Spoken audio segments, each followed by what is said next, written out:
What's up guys, Creighton here from LogicLounge.com. Today we're going to be unboxing and installing our processor in our gaming system. This is the Intel Core i7-3770K. This is a 3.5 gigahertz processor with turbo boost up to 3.9. If I'm not mistaken, this is a quad core processor, one of the top of the line Ivy Bridge processors that you can get currently on the market. It is one of the latest model CPUs. We'll take it out of the box here. It is one of the most important parts of your computer, but also in the smallest box possible, which is kind of funny. So right here on the top, we have our instruction manual here for the Intel Core i7 processor. We also, in the box, have the CPU fan, and must I say, this CPU fan is really small. Look at that thing. We got a third-party CPU cooler, and oh my gosh, it is way bigger than this thing. So we're not even going to be using this thing. It will just be going back right into the box. And of course, on the inside of this, if I can open the box up carefully without popping over the processor, this is the Intel Core i7 quad-core processor. It's really small. I think it's 22 nanometers, if I'm not mistaken, is this processor family. It's 22 nanometers. It is small, but it's actually kind of heavy when it's in my hands. And we're going to be installing this thing on our motherboard right now, so be tuned for that. What's up guys, Creighton here from LogicLounge.com. Today we're going to be installing our Intel Core i7 CPU into the motherboard. And to do this, it's very simple.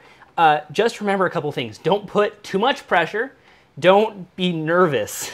I've been coached on this right before I'm doing this video because this is my first PC build and I've been coached on this, so we're learning together. So first off, we need to remove the cover on the CPU mount that is there in place to make sure that the pins didn't get hurt in transit. So there is this pin bracket thingamajigger right here that you want to press down, pull out, and lift up and away.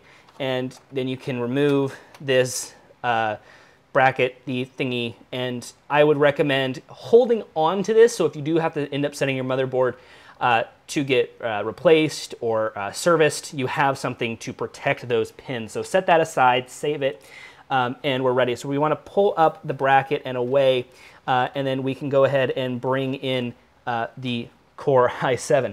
Now, when you look at the CPU, there is a way to do it right and a way to do it wrong. You want to do it the right way instead of doing it the wrong way.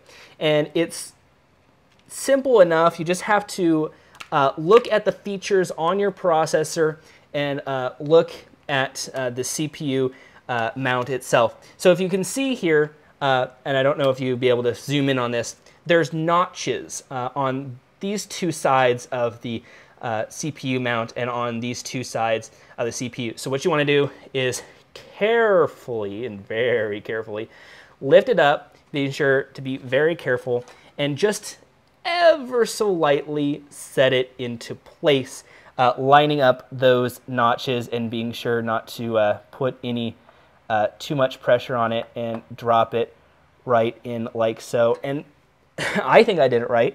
It looks like it went in right, and you can go ahead and close out the bracket now. Just put it down and press it down. You may have to use a little bit of force, but you know what? I think our CPU is in properly. If not, we'll figure out on boot up, but that's how you put in the processor. Just make sure you line it up correctly. And upcoming in future videos, you will be putting on the thermal paste, putting on the CPU cooler, and having a ball with that. So look for those upcoming videos.